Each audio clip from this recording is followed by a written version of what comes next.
우리 옆에 계신 분들 축복하며 인사 나누겠습니다. 큰 그릇의 인생이 될 줄 믿습니다. 큰 그릇의 인생이 될 줄 믿습니다. 여러분, 큰 그릇의 인생이 되십시오. 오늘 비가 오는 중에도 더 귀한 은혜의 비를 소망하면서 성전에 모이고 또 우리 교회가 영상으로 예배드리는 분들이 또 수십 명이 주일마다 있으세요. 또 영상으로 예배를 드리며 우리 가운데 특별한 역사와 은혜가 있기를 간절히 바랍니다. 여러분, 세상에서 가장 강력한 사람이 누구라고 혹시 생각해 본 적 있으십니까? 세상에서 가장 강력한 사람. 미국 복음주의 운동의 거장인 D.L. 무디 목사의 고백입니다. 하나님, 나를 철저하게 비워주소서. 나를 완전하게 채워주소서. 내 인생의 그릇에 주님이 원하시는 대로 부어주소서. 이렇게 귀한 말씀을 남겼어요. 그리고 또 그분이 이렇게 전합니다. 세상에서 가장 강력한 사람은 하나님의 말씀을 믿고 순종하는 사람이다 라고 전했습니다. 복음 중심의 그리스도인으로서 또한 목사로서 이 세상에서 가장 강력한 사람을 말씀을 듣고 믿어 순종하는 사람, 이렇게 고백하고 정의한 것이죠.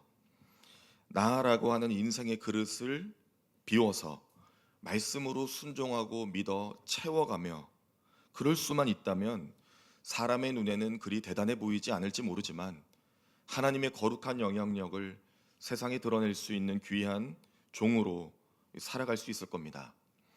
오늘 엘리사가 아합 왕조, 그러니까 여호람 왕으로 대변되는 악한 시대를 살아갑니다. 그 시대는 하나님을 경외하는 민족으로서 하지 말아야 할 바알을 숭배하도록 이끌어갔던 왕조였어요. 엘리사의 스승은 여러분 잘 아시다시피 엘리야입니다.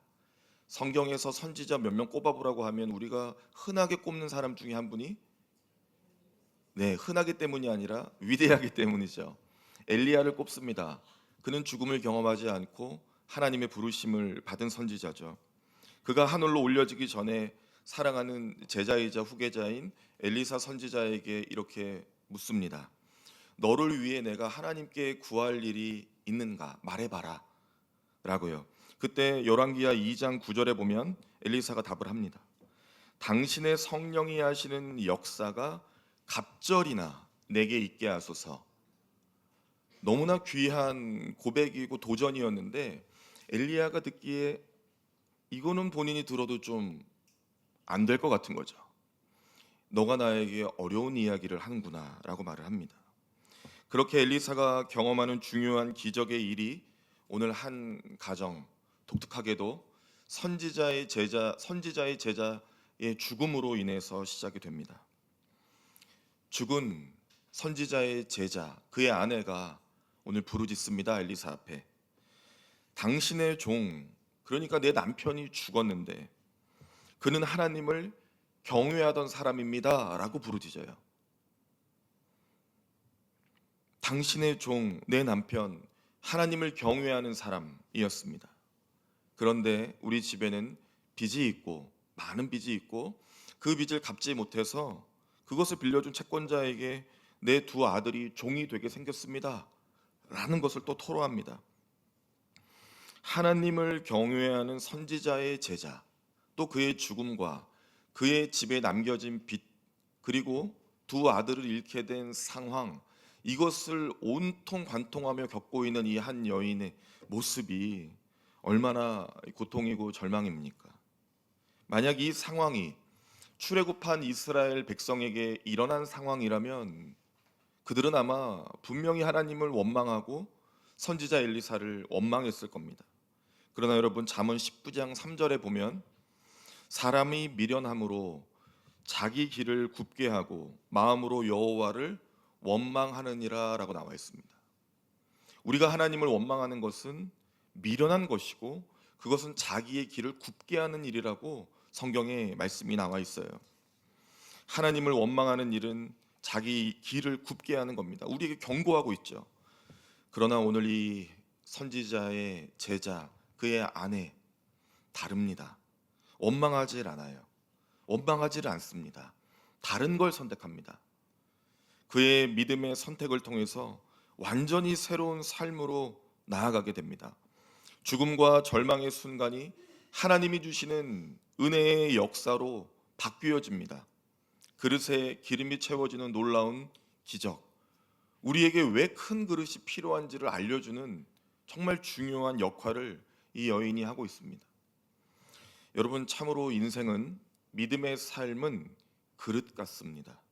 그 크기에 따라 담아낼 수 있는 하나님의 섭리와 은총의 역사가 다릅니다. 하나님의 은혜를 가득히 담을 수 있는 삶과 가정이 되기 위해서 과연 우리는 어떤 영적인 자세와 태도를 취하며 살아가야 될까? 아주 중요한 질문 앞에 섭니다. 첫째, 여러분, 원망이 아닌 부르짖음을 택해야 합니다. 하나님의 살아계심과 그분의 주권적 섭리를 믿는다면 원망이라고 하는 이 단어를 신앙이 경주하는 우리 평생의 삶에서 지우셔야 돼요. 하나님을 원망한다, 하나님의 자녀가 창조주이시고 전능하신 하나님을 원망한다, 여러분, 이것이 말이 된다고 생각하십니까? 그러나 우리는 죄인이고 연약하여서 그것이 늘 입술과 마음에 붙어 있어요. 그러나 원망을 버리고 삭제하고 부르짖음을 택해야 합니다. 주님은 우리로 환난 날에 내게 부르짖으라 말씀하셨고, 인생의 여러 어려움 가운데 하나님만을 더 의지할 수 있는 기회를 이 고통의 문제를 통해 주신다고 하셨어요. 고린도후서 1장 8절에서 10절 말씀 중에 이런 말씀이 있습니다. 힘에 겹도록 심한 고난을 당하여 살 소망까지 끊어지고 우리는 우리 자신이 사형 선고를 받은 줄 알았으니 이는 우리로 자기를 의지하지 말고 오직 죽은 자를 다시 살리시는 하나님만 의지하게 하심이라라고 나와 있습니다.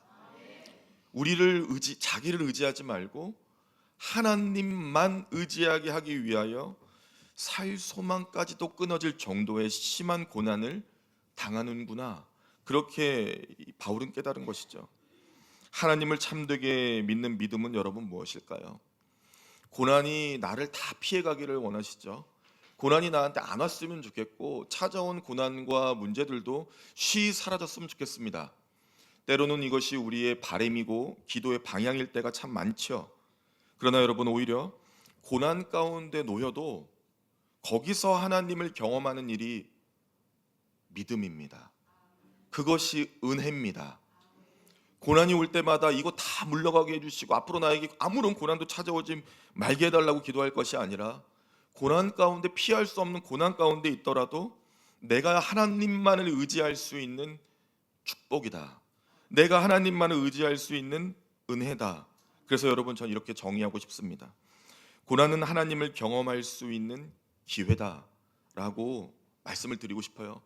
고난은 하나님을 경험할 수 있는 기회와 은혜입니다. 그렇게 선지자는 이 여인의 고통을 보면서 시대의 아픔을 느낍니다. 하나님을 버리고, 하나님의 민족이 하나님을 버리고 우상을 섬기면서 세상의 충만한 기름에 만족하면서 그렇게 살아가는 왕과 백성들을 선지자가 보고 있는 겁니다. 여인이 부르짖었어요. 여러분, 부르짖을 때 어떻게 부르짖어야 응답이 빠를까요? 간절히 부르짖는 겁니다. 엘리사는 마치 하나님의 마음을 품은 듯 이렇게 물어보죠. 내가 어떻게 해줄까? 이것은 선지자가 어떻게 해주고 말고의 문제가 아니라 성령께서 엘리사에게 임하셔서 하나님의 마음을 대변하고 있는 겁니다. 선지자의 제자, 그 선지 생도의 아내로서 그의 죽음을 고통받아 하고 비 때문에 두 아들을 잃게 된 너에게, 나를 원망하지 않는 너에게 내가 어떻게 해줄까? 묻는 하나님의 마음 같은 거예요. 그러면서 엘리사가 묻습니다. 너의 집에 무엇이 있는지 내게 말해라. 갑자기 그녀의 집에 무엇이 있는지 왜 말하라고 하는 걸까요? 그녀는 순수하게 말합니다. 우리 집에는 고작 기름 한 그릇 있습니다. 그것이 전 재산이었어요. 여러분, 어떤 상황 중에도 원망이 아닌 부르짖음을 택하면 그때부터 하나님이 일하기 시작합니다. 하나님이 왜 일하시지 않는지, 왜 기도의 응답이 없는지를 말할 것이 아니라 원망하지 않고 부르짖어야, 그렇게 믿음을 가지고 기도해야 하나님이 일하기 시작하는데, 시작도 못하게, 아직 하나님 시작도 안 하셨는데 왜 들어주시지 않는데요? 하나님 이 문제는 왜 나한테 온 건데요? 라고 원망하는 광야의 이스라엘과 같은 우리의 모습이 얼마나 많이 있습니까? 여러분, 중요한 것은 부르짖음의 그 대상이 중요합니다. 하나님 앞에 부르짖어야 하는데 오늘 이 엘리사 선지자는 하나님을 대변하는 인물로서 그렇게 오늘 그녀 앞에 서 있는 거죠. 오히려 이 문제를, 고통을 알고 해결할 수 있는 분이 하나님이시니까 그 주권자 앞에 부르짖는 겁니다. 하나님의 주권과 그분의 섭리를 지금 이 여인은 신뢰하고 있는 것이죠. 하나님께서 모세를 부르시고 사명을 주시며 물으셨어요. 그것이 출애굽기 4장 2절에 나와 있는데 너의 손에 있는 것이 무엇이냐 이렇게 물으셨습니다. 왜 모세의 손에 있는 것이 하나님 궁금하셨을까요? 모르실 리가 없죠. 지금까지 너를 지탱하고 있었던 메마른 작대기, 그 나무 지팡이 하나밖에 없는 너 인생을 보라는 거였습니다. 너는 아무것도 아니고 메마른 작대기와 같고 도망자와 같고 너는 광야의 사람 같고 버려진 존재 같고 너는 너를 그렇게 생각하는가? 라고 물으시는 거예요. 그러나 출애굽기 4장 20절에 보면 모세가 하나님의 지팡이를 손에 잡았더라 이렇게 나와 있습니다. 하나님께서는 그 아무것도 아닌 나무 작대기를, 나무 지팡이를 하나님의 능력과 권세가 나타나는 하나님의 지팡이로 바꾸어 주셔서, 그 말은 하나님께서 모세와 함께 하셨다는 말씀입니다. 하나님께서 모세와 함께 하시면 아무것도 아닌 메마른 나무가, 그 지팡이가 하나님의 지팡이가 되어 홍해를 가르고 반석을 쳐 물을 내고 도저히 인간이 할 수 없는 놀라운 기적과 이사의 주인공이 될 수 있다는 것이죠. 하나님 모세의 인생과 같은 아무것도 아닌 메마른 지팡이를 하나님의 지팡이로 바꾸어 주셨습니다. 여러분, 내가 어떤 문제 속에서도 하나님을 향하고 구하면 들으시고 응답하십니다. 내 손에 있는 아무것도 아닌 것, 정말 보잘것없는 것처럼 느껴지는 나 자신과 내가 소유하고 있는 정말 아무것도 아닌 것 같은 것이 하나님의 손이 닿는 순간, 하나님이 나와 함께 하시는 순간 가장 강력한 영적인 무기로 바뀌어져서 하나님의 살아계심과 전능하심이 드러나는 은혜의 도구로 사용되는 것입니다. 하나님께서는 여인의 가정에 기름을 채우셨고 여인에게 비참한 상황이 아닌 하나님의 은혜의 상황 중에 있음을 고난 중에 알게 하셨습니다. 고난을 피해가는 것이 아니라 그 절망과 죽음과 고난 가운데 있더라도 하나님이 동행하시면 어떠한 역사가 일어나는지를 이 여인을 통해서 우리가 보고 있는 것이죠. 원망이 아니라 하나님 앞에 부르짖음을 택한 이 여인을 통하여, 그리고 간절하게 하나님께, 엘리야에게 구했지만 하나님께 구하여 나에게 성령의 갑절의 영감이 있고 능력이 있게 해달라고 구했던 엘리사를 통하여 하나님이 지금 이 일을 하신 겁니다. 여러분, 간절히 부르짖으세요. 하나님 앞에 부르짖으세요. 사람에게 녹화하고 상황 아무리 쳐다봤자 바뀌질 않지만 그 모든 것을 주관하시는 전능하신 하나님 앞에 부르짖으면 들으시고 일하기 시작하십니다. 문제를 해결하고 고난을 이겨내는 가장 빠르고 탁월한 길, 하나님 앞에 부르짖는 겁니다. 시편 86편 7절입니다. 보이시면 같이 읽겠습니다. 시작.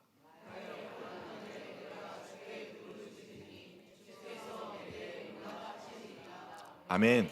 언제 부르짖으라고 했죠? 환난 날에 부르짖으라셨습니다. 너 잘 살고 평안할 때 말고, 너의 고통과 환난 중에 도저히 해결할 길이 없을 때 누가 너의 인생의 길인지를 원망하지 말고 그 가운데서 내가 너를 만나줄 것이라고, 이것은 응답받을 수 있는 기회라고 성경이 말하고 있어요. 악한 시대, 하나님을 버리고 바알을 숭배했던 이스라엘 민족, 그 가운데서도 하나님을 부르짖었던 이 여인의 가정에 눈으로 보이는 기름만 채워진 것이 아니라 놀라운 응답의 열매와 같은 기름이 가득 채워져 더 이상 담을 수 없을 만큼 채워졌음을 우리가 바라보면서, 또 그 일을 행한 이가 내가 선생님보다, 내 스승님보다 갑절의 성령의 역사가 있기를 바란다고 간절히 부르짖었던 선지자를 통하여 하신 일이기에 우리가 주목하여 이 일을 보며, 아, 우리 인생 중에 어떠한 고난이 있어도 하나님 앞에 부르짖어야겠구나라는 결단과 결심을 하는 이 시간이 되시기를 바랍니다. 여러분, 그리고 둘째는 순종은 고난을 기적의 자리로 바꾼다는 겁니다. 순종, 이것이 오늘 핵심입니다. 순종. 엘리사는 이해할 수 없는 요구를 합니다. 때로는 하나님께서 우리의 고통 가운데, 고난 가운데 이해할 수 없는 요구를 하실 때가 있어요. 나가서 이웃에게 최대한 많은 그릇을 빌려와라.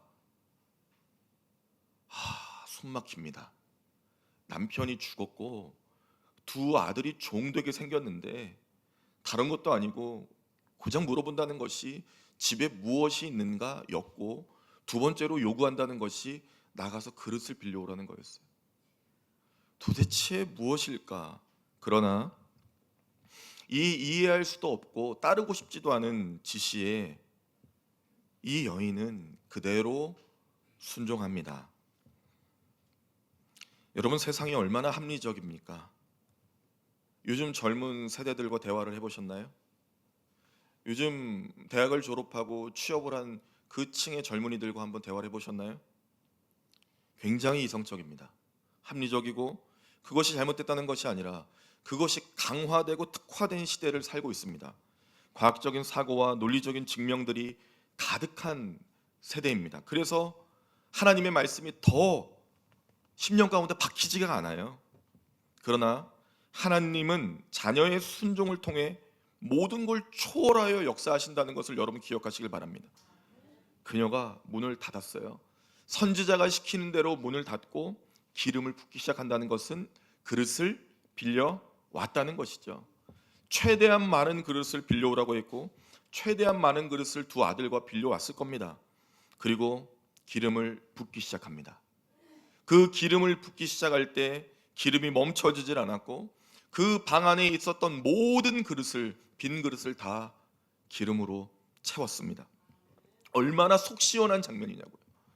뭔지는 무슨 뜻인지는 모르겠지만 하나님의 역사가 그 방 안에 온 진동의 향기로 가득한 상황, 마치 초대교회 오순절 마가의 다락방 사도행전 2장에서 보여준 것처럼 하나님의 말씀과 권능과 성령의 충만한 역사가 각 사람 머리 위에 불과 같은 혀로서 막 내려지는 은혜와 같이 그 온통 성령의 향기가 진동하는 기름이 채워지는 역사를 경험한 겁니다.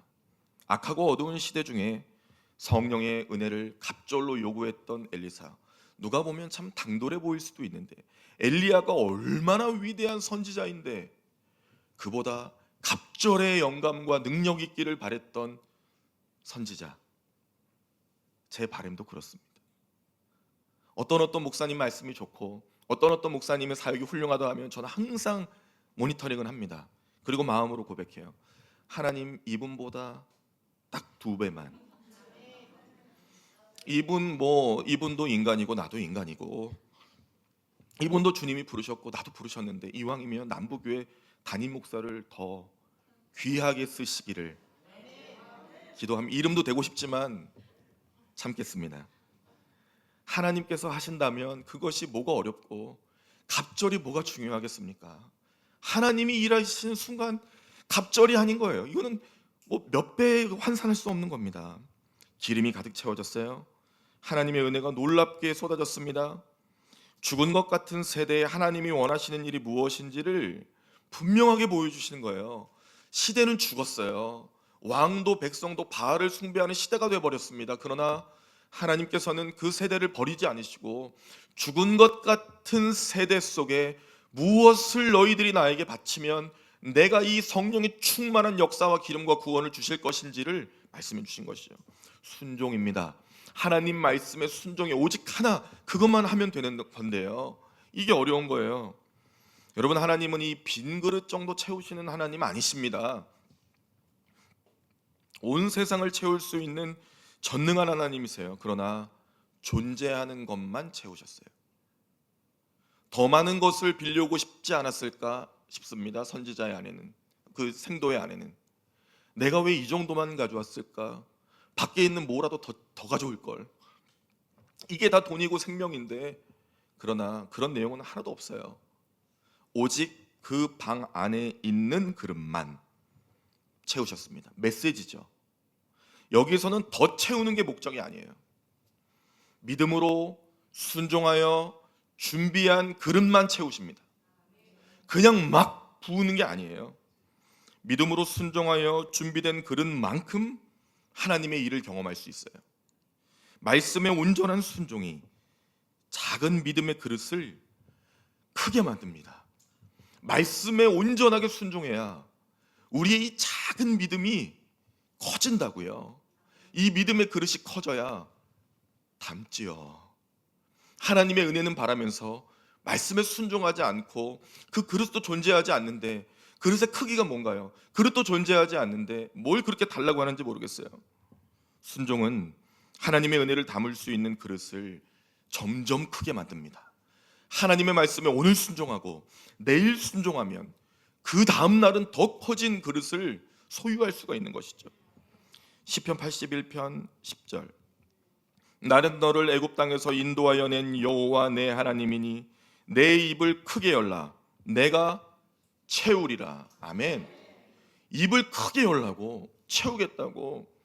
마치 아기 새가 입을 벌려 엄마가 이 벌레 물어오면은 먹겠다고 막 얼마나 막 입을 막 찢어지겠어요. 그런데 입 안 벌리고 가만히 있으면 그 뭐 어떻게 하겠습니까? 자기만 굶어 죽는 거지 뭐. 하나님께서는 입을 크게 벌리라 하셨어요. 줄 은혜가 많은데 너는 왜 이렇게 작은 그릇을, 믿음을 가지고 있는가? 내가 작은 하나님이 아닌데 큰 하나님인데 그럼 큰 그릇 준비해야지. 큰 하나님이라 이름은 부르면서 왜 종지만한, 그것도 안 될 만한 걸 가지고 왜 은혜만 크게 달라고 하는가라고 말하는 겁니다. 하나님 말씀에 순종하여 우리의 마음과 영혼의 입을 크게 벌려야 전능하신 하나님의 은혜를 마음껏 담지 않을까요? 아브라함이 가야 할 바를 알지 못했을 때 하나님께서 명령하셨습니다. 조카 롯에게 너가 가야 할 땅으로 좋은 땅을 먼저 골라라. 목자들이 서로 다툴 때 화평하고 싶었어요. 하나님께서 창세기 13장 14절과 15절에 아브라함에게 말씀하십니다. 너는 눈을 들어 너 있는 곳에서 북쪽과 남쪽 그리고 동쪽과 서쪽을 바라보라. 보이는 땅을 내가 너와 내 자손에게 주리니 영원히 이르리라. 아멘. 하나님께서는 아브라함에게 방향을 알려주셨어요. 동쪽, 정확한 지점이 아니라 저쪽, 대충 다 하나님 것이니까 일단 보기만 하는 거예요. 그렇게 온 사방을 바라보면 그것이 다 너와 너의 자손의 땅이 될 건데 그 약속이 영원하다는 겁니다. 여러분, 하나님 말씀에 아브라함이 순종했을 때 놀라운 기적이 일어났죠. 그대로 역사하셨어요. 이삭에게, 야곱에게, 요셉에게, 그리고 저 멀리 이 땅에 오신 예수 그리스도까지 그 약속이 영원히 이루어지는 겁니다. 여러분, 신실하신 하나님은 약속을 지키세요. 땅만 주시지 않습니다. 아브라함이 바라본 것은 땅이었지만 하나님이 허락하신 일은 그 땅을 지배하고 살 하나님의 사람들, 세상의 공격과 어려움과 역경과 환난 가운데서도 하나님을 포기하지 않는, 바알에게 숭배하지 않는 하나님의 사람들을 자손으로 영원히 이어지도록 인도해 주셨어요. 그러니 이 채워진 기름이 질적으로 얼마나 우리가 생각하는 것과 다릅니까? 우리는 당장 필요한 이 물질의 그릇, 건강의 그릇, 관계의 그릇, 이런 것들을 펼쳐내고 있으나 하나님이 부어주시는 기름은 그 정도가 아니죠. 저는 우리 사랑하는 남부교회와 우리 교회의 미래를 끌고 갈 청년들과 자녀들이 이러한 큰 그릇이 준비된 존재들이 되기를 간절히 바라고 있습니다. 그렇게 되리라 믿습니다. 단순한 목사라서 믿으면 그대로 되는 줄 알고 있어요. 저는 그렇게 될 거예요. 그래서 이게 중요합니다. 이 여인이 엄청 단순한가 봐요. 그런데 엘리사도 그렇습니다. 갑절에 은혜를 구했으니 주셨다. 나는 간절히 구하니 하나님이 주실 것이다. 그러니 이 안에 우리가 필요한 것은 하나님의 말씀의 순종만이 그 그릇을 채울 것이다 라고 하는 이 단순한 믿음. 사랑하는 여러분, 가장 귀한 순종으로 하나님을 영원합게 하며 내 삶의 고난이 하나님의 역사의 현장으로 바뀌고 기적의 자리가 될 것을 믿으시기를 바랍니다. 백부장 한 사람이 마태복음 8장에 나오거든요. 백부장은 100명의 군사를 거느린 아주 높은 지위의 사람이죠. 그의 하인이 중풍병에 걸립니다. 죽게 생겼어요. 그리고 예수님 앞에 나와 부르짖습니다. 그런데 이 사람이 너무 놀라운 말 하는 거예요. 예수님, 나도 내 종들 하인에게 이리 가라 하면 이리 가고 저리 가라 하면 저리 가는데 그냥 병이 나아라 말씀만 하시면 내 하인이 낫겠습니다 라고 도저히 이해할 수 없는 말을 해요. 그때 예수님께서 마태복음 18장 10절에 말씀하십니다. 예수께서 들으시고 놀랍게 여겨 따르는 자들에게 이르시되 내가 진실로 너희에게 이르노니 이스라엘 중 아무에게서도 이만한 믿음을 보지 못하였노라. 이 믿음이 제일 크다고 성경에 남겨버리셨어요. 예수님께서 말씀하신 가장 큰 믿음, 보지도 않고 가보지도 않고 확인해보지도 않고 하나님의 말씀이면 이루어질 것이다 라는 것을 믿는 순종, 가장 큰 믿음, 그대로 될 것이다, 하나님의 말씀은 그대로 될 것이다, 이거 하나만 필요한 겁니다. 하나님이 나에게 하신 약속은 그대로 이루어질 것이다, 바로 그거 하나만 필요한 거예요. 자기 스스로 아무것도 할 수 없는 고통 중에 있었던 이 여인, 무엇이 있느냐는 선지자의 질문에 고작 기름 한 그릇밖에 없다고 했던 비참함, 그러나 하나님 앞에 부르짖으며 선지자 앞에 부르짖고 주신 말씀에 순종할 때 모든 그릇이 채워지고 이제 빚도 다 갚을 수 있고 두 아들을 살려낼 수 있으며 그 은혜를 경험한 경험을 토대로 하나님 앞에 이 어려운 시대에 어떻게 살아가야 될지에 대한 길까지 얻었습니다. 그러니 여러분, 이것이 단순한 기름이 채워진 게 아니죠. 인생의 목마름이 채워진 거예요. 놀라운 은혜가 쏟아 부어진 겁니다.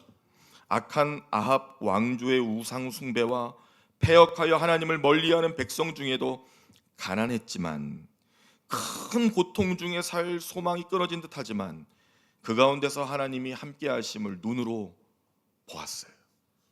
여러분, 눈으로 보고 귀로 들어야 합니다. 그런데 이것이 환상을 보고 뭐 그런 걸 들으라는 게 아니에요.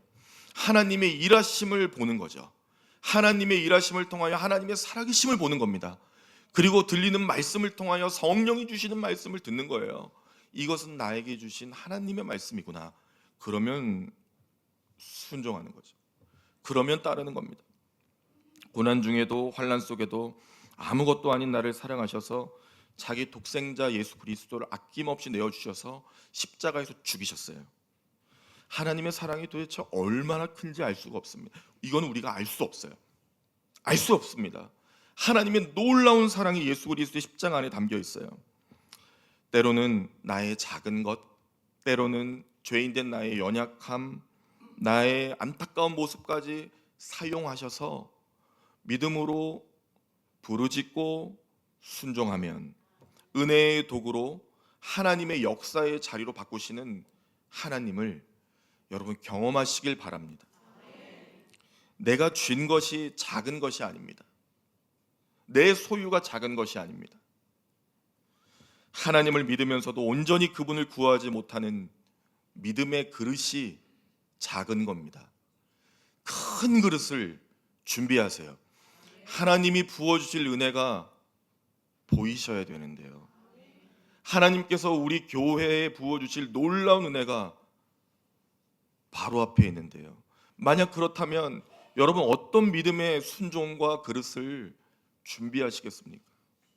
내 것이 작다고 원망할 것이 아니라 내 믿음을 크게 만들어서 하나님이 부어주실 은혜를 마음껏 담아낼 수 있는 이게 핵심인데, 이것이 정말 중요한데요.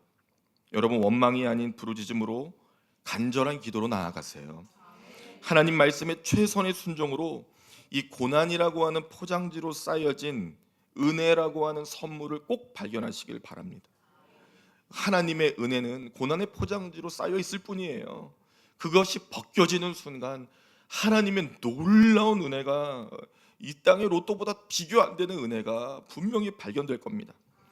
큰 그릇으로 비추시는 은총을 가득히 담아낼 수 있는 믿음으로 승리하시기를 바랍니다. 이제 마지막으로 묻고 싶습니다.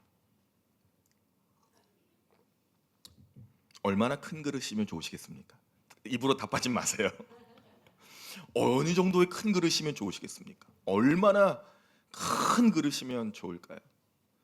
여러분, 마음껏 상상하시고 마음껏 생각하시고 정말 이만한 그릇에 하나님의 은혜가 담길 수 있는 믿음을 소유한 나와 내 가정과 우리의 자녀들이 되기를 부르짖고 기도하시길 바랍니다. 더 이상 채울 그릇이 없을 때까지 부어주시는 은혜가 우리 남부교회와 예수 그리스도 안에서 우리 온 성도들에게 있기를 간절히 바랍니다. 아멘. 기도하겠습니다. 하나님 아버지, 감사합니다. 우리가 믿음이 없어서, 믿음이 약하여 여러 상황 중에 상황을 때로는 응답하시지 않는 하나님을 원망하는 생각과 말을 뱉을 때가 많습니다. 하나님, 아합 왕조 여호람 왕으로 대변되는 악한 바알 숭배의 시대에도 가난했지만, 남편이 죽었지만, 두 아들을 뺏기게 생겼지만 하나님의 말씀과 같이 선지자의 말을 들어서 그대로 순종하고 부르짖으며 모든 그릇에 빌려온 모든 그릇에 기름이 차는 것을 경험했던 이 여인과 같이 하나님, 우리도 하나님 말씀에 순종하고 어떠한 고난 가운데서도 고난을 피하기 위함이 아니라 그 고난이라는 포장지 속에 담겨져 있는 하나님의 놀라운 은혜를 발견하기 위하여 그 자리에서 하나님을 경험하고자 부르짖기로 다짐하는 여기에는 우리 남부교회와 온 성도들에게 하나님 강력하게 축복하여 주셔서 성령의 은혜와 역사를 아버지, 모든 하나님의 사람들이 경험하는 것 이상으로 경험할 수 있도록 강력한 은혜를 우리 교회에, 가정에, 오늘 일부 예배를 드리는 성도들의 삶에 내려 주시옵소서. 밖에 내리는 비보다 더 많고 큰 그릇을 담아낼 수 있는 하나님의 은혜의 믿음의 그릇을 소유할 수 있도록 축복하여 주옵소서. 우리 남부의 자녀들과 우리 가정의 자녀들이 큰 그릇을 준비할 수 있도록 인도해 주옵소서. 하나님의 은혜가 그대로 우리 가운데 역사될 것을 믿으며 예수 그리스도의 이름으로 기도합니다. 아멘.